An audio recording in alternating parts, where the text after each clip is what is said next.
যে সমস্ত ছেলে সন্তান জমিনের মধ্যে মা বাবাকে গালাগালি শোনাবে, মা বাবাকে গালি শোনাবে, গালি দেব আল্লাহর নির্দেশ নিষেধ,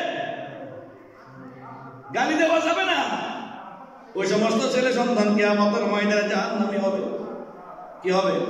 জাহান্নামী হবে। কত কষ্ট করে মা 10 মাস 10 দিন গর্ভধারণ করলো, 2 বছর ফিয়া আমায় 2 বছর দুধ পান করালো, কুলে পিঠে কাঁধে করে মানুষ করলো, কত কষ্ট করে বাবা ছেলে সন্তান লালন পালন করলেন, আপনি কেন অযথা সেই মা বাবাকে গালাগালি শোনাবেন? কথাই তো আসে না। এই জন্য আল্লাহর হাবিব বলেছেন, মান সামাতা নাজা, উম্মত তুমি চুপ হয়ে যাও, যখন তুমি মুখ বন্ধ করে ফেলবে আর কোথাও তোমার কোনো শত্রু থাকবে না, সবাই তোমার পক্ষে যাবে। সুবহানাল্লাহ। মুখ বন্ধ করে ফেলো, অযথা বাজারে গিয়ে গল্প গুজব না করে যে এই সময়টা আমি পাবো, ওই সময়টা কাজে লাগাই দেন। ওই সময়টার মধ্যে একটু পরিবার পরিজনের মধ্যে ভালো কথা বলেন, এটাও ইবাদতের মধ্যে লিপিবদ্ধ হবে। ওই সময়টার মধ্যে আপনি ছেলে সন্তানদেরকে নামাজের কায়দা করলে গুলো বলেন, 5 ওয়াক্ত নামাজ কত রাকাত, 5 ওয়াক্ত নামাজের কথা বলেন, জোহরের নামাজ কয় রাকাত একটু বলেন, আসরের নামাজ কয় রাকাত বলেন, মাগরিবের নামাজ কয় রাকাত বলেন। ও আমার ছেলে, তুমি যাই নামাজ জানাজার নামাজ পড়ার জন্য মাঠে ময়দানে যাও, জানাজার নামাজ কয় রাকাত জানো নি? জানাজার নামাজ কিভাবে পড়তে হয় জানো নি? কোন কোন দোয়াগুলো, কোন কোন সূরাগুলো, কোন কোন নিয়মগুলো জানাজার নামাজে মানতে হয়, এই সময় এইগুলো তোমার জানা আসেনি। আপনি যখন এই কথাগুলো যখন তাদের সাথে আলোচনা করবেন, আপনার 1000 রাকাত নফল নামাজ পড়ার চাইতে দ্বীনি মাসালা আলোচনা করার সওয়াব অত্যন্ত বেশি। সুবহানাল্লাহ। আপনি যখন একটা শরীয়তের মাসালা আপনি যখন সহি শুদ্ধভাবে যখন আমল করতে পারবেন, শিখতে পারবেন, শিখবেন, ওই শিখার সময়টা সারা রাত ধরে আপনার ইবাদত করে চাইতে আপনি বেশি সওয়াব পাবেন। সুবহানাল্লাহ। একটা মাসালা না জানার কারণে আমরা নামাজ ভুল করি কিনা? এরকম ভুল আছে না? আমার চোখের সামনে একজন লোক ছিল, সে সরকারি চাকরি করত, তার একটা রুকু হইতো না, সিজদা হইতো না। আমি যখন আসাম বস্তির মধ্যে ইমামতি করি, তখন আমি একদিন সাহস করে, একটা সাহস হয় না সমস্ত লোকদের সাথে কথা বলা, একদিন সাহস করে ওনাকে বললাম, ভাই রে, নামাজের পরে একটু বসিয়ে আপনার সাথে একটু আলোচনা আছে। লোকটা বসলো, বলে হুজুর কি বলবেন? আমি সবাই চলে যাক, আপনাকে বসাই বলবো। তো ওনাকে বসাইলাম, দেখো ভাই, আপনি তো অনেক সিনিয়র লেভেল একজন মানুষ, বিশাল মানুষ, আপনাকে আমি কিভাবে বলি? বলে আপনি বলেন, নির্ভয়ে বলেন, আপনি কি বলবেন? তাই বললাম যে আপনার আজকে নামাজ পড়তেছেন কয় বছর? হুজুর আমি তো নামাজ পড়তেছি প্রায় 20-22 বছর হবে। আপনার 20-22 বছরের আল্লাহ যদি কবুল না করে, আপনার এক রাকাত নামাজও কবুল হয় নাই। আল্লাহ কবুল করলে আল্লাহ ভালো জানেন। আপনি জানেন কি না জানেন এটা আমার বিষয় নয়, তবে আপনার নামাজটা শুদ্ধ না। বলে হুজুর কিরকম নামাজ? তাই বললাম যে আমি যখন নামাজ আপনার সাথে দাঁড়াইলাম, আমি নামাজ 2 রাকাত পড়তে পড়তে আপনি তো 4 রাকাত 6 রাকাত পড়ে ফেললেন নামাজ, কেমনে বললেন না? আপনি কি কেরাত করেন নাই? বলে আমি পড়েছি। তারপরে রুকু সিজদাগুলো কি জন্য করেন? এগুলো তো রুকু সিজদা না, এগুলো তো বাজার করার জন্য আপনি তাড়াহুড়া করেন, অফিসারকে জবাব দেওয়ার জন্য তাড়াহুড়া করেন। বলে না হুজুর, আমার কোথাও জবাবদিহিতা নাই, তারপরে নামাজ কেন এভাবে আদায় করেন?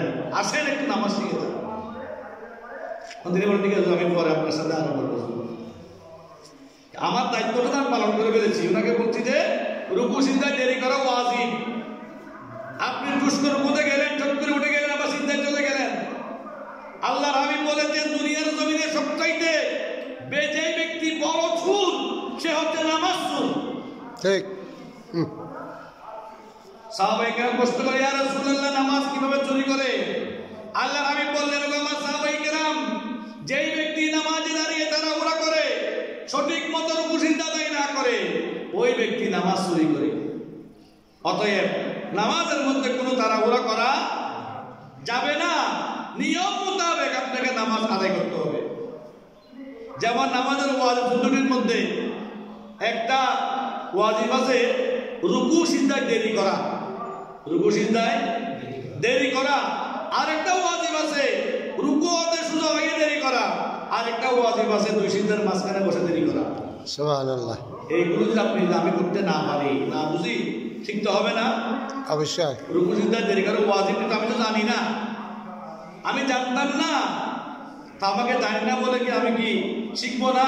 অবশ্যই না, শিখতে হবে, শিখে নিতে হবে আপনাকে, না হলে আপনার সারা জীবনের ইবাদত আল্লাহর দরবারে পৌঁছবে না। কেন? আপনি শেখার চেষ্টাও করেন নাই এবং আপনি শুদ্ধ করে পড়ানো নাই। এই জন্য বলছে নামাজের ওয়াজিবগুলো ভালো করে তুমি একটু খেয়াল করো, সেগুলো তুমি তাড়াহুড়া করার প্রয়োজন নাই, আস্তে আস্তে নামাজ আদায় করো। বড় করে সুবহানাল্লাহ। সালাতুন ইয়া রাসূলুল্লাহ আলাইকুম সালাম ইয়া হাবিবাল্লাহ। উনজুরু ইলা হাযা জামান, ও আমার বন্ধুগণ, এই জামানার প্রতি, সময়ের দিকে লক্ষ্য করুন। নাশকুল গলা ওয়াদিকাল মাআশি ওয়া নাকসাল আরযাকি ওয়াল হাওয়ান। দ্রব্যমূল্যের ঊর্ধ্বগতি, চালের দাম বেশি, পেঁয়াজের দাম বেশি, অমুকের দাম বেশি, অমুকের দাম বেশি।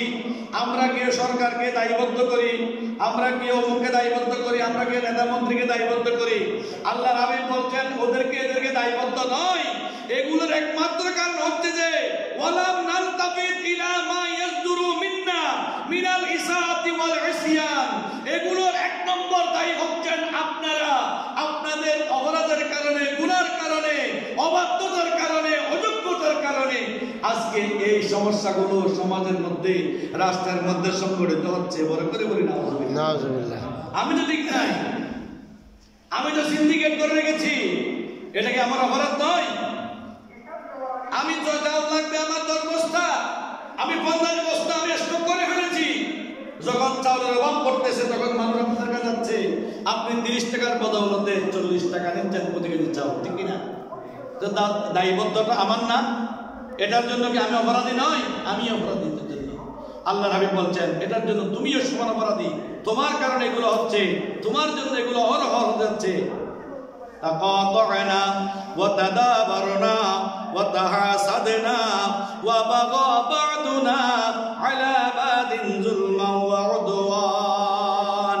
আমরা কত নাফরমান, আমরা কত বড় অপরাধী। আমরা সমাজের মধ্যে একজন আরেকজনের সাথে আমরা সম্পর্ক চিহ্ন করে রাখি, ঝগড়া বিবাদে লিপ্ত হয়ে থাকি। যদি বলে বাইরে ওই ঘরের মালিকটাকে ডাকে দেন, বলে তার সাথে আমার কোনো আসা যাওয়া নাই, কথা বলি না, আমরা ঝগড়া হয়েছে। কেন ঝগড়া হবে? কেন পরস্পরের মধ্যে শত্রুতা পোষণ করবেন? কেন পরস্পরের মধ্যে সম্পর্ক ছিন্ন করবেন? কেন বলছেন পরস্পরের মধ্যে ওয়াবাগা বা'দুনা আলা বা'দিন, একজন আরেকজনের সাথে কেন শত্রুতা করবেন? এগুলো ফেলে দেন। এবং ওয়া যুলমা ওয়া উদওয়ান, এবং মানুষকে জুলুম করা থেকে মানুষকে তুমি বিরত থাকো, বেঁচে থাকো। কারণ জুলুমটা এটা এমন একটা জিনিস, কিয়ামতের ময়দানে জুলুমকারী তার অন্ধকার চেহারা নিয়ে কবর থেকে উঠবে, তার চেহারার মধ্যে কৃষ্ণবর্ণ হয়ে যাবে, চেহারা অন্ধকার হয়ে যাবে। জুলুম যে করেছে সে, এটা আর কাউকে পরিচয় করাইতে হবে না যে ব্যক্তি জুলুমকার ছিল। এটা সে নিজের চেহারা দেখে রব্বুল ইজ্জতের দরবারে সে জুলুমকারী হিসেবে পরিগণিত হবে। বড় করে বলি নাউজুবিল্লাহ। ওয়া কাসুরা ফিনার রিবা ওয়াজ জিনা, আমাদের মাঝে সুদ এবং জেনার প্রভাব বৃদ্ধি পেয়ে গেছে। জেনার প্রভাব বৃদ্ধি পেয়েছে, সুদের কারবার বৃদ্ধি পেয়েছে। এই সুদ এবং জেনার কারবার থেকে আমাদেরকে বেঁচে থাকতে হবে। ওয়াশুরবুল খুমুর, এবং ব্যাপকভাবে মদ্যপান ছড়িয়ে পড়েছে সমাজের মধ্যে। বয়োজ্যেষ্ঠ বলেন, বৃদ্ধ বলেন, যুবক বলেন, নওজোয়ান বলেন, যারা আজকে বিপদগামী হচ্ছে, তাদের ভিতরে মদ, জুয়া এগুলো কি হচ্ছে আস্তে আস্তে ব্যাপক প্রভাব সয়লাভ হয়ে যাচ্ছে। এগুলোর থেকে আমাদের কি করতে হবে? বেঁচে থাকতে হবে। ওয়া'মালনাল্লাহা ফি খালকিহি বিল জাওরি ওয়াল ফাসাদি কাইফা নারজু মিনহুল ইহসান। আল্লাহ বলছেন আমি তোমাদেরকে কি আমার সৃষ্টির সাথে অন্যায় করার জন্য, অপরাধ করার জন্য, অত্যাচার করার জন্য কি তোমাদেরকে সৃষ্টি করেছি? আমি কারো উপর জুলুম করার জন্য তোমাকে সৃষ্টি করা হয় নাই। আওয়ালাম তা'লাম কামা তাদিনু তুদান, তুমি কি জানো না যেমন কর্ম তেমন ফল হবে? এটা ইংলিশও অনেকে টকিং করে, যেমন কর্ম তেমন ফল। অনেকে মনে করে যে আমি মনে অপরাধ করতে করতে করতে করতে আমাকে কে ধরবে, আমার ধরার কোনো ক্ষমতার কারো নাই। কিন্তু আল্লাহ যখন টান দিবে তখন ক্ষমতা কোথায় আর সে কোথায়? কোন অস্তিত্ব থাকবে? কোন অস্তিত্ব থাকবে না। ফালাউলা হুরমাতু সাইয়্যিদি বনি আদনান। এখনো আমরা তো অনেক নিরাপদের মধ্যে আছি। কেন আছি?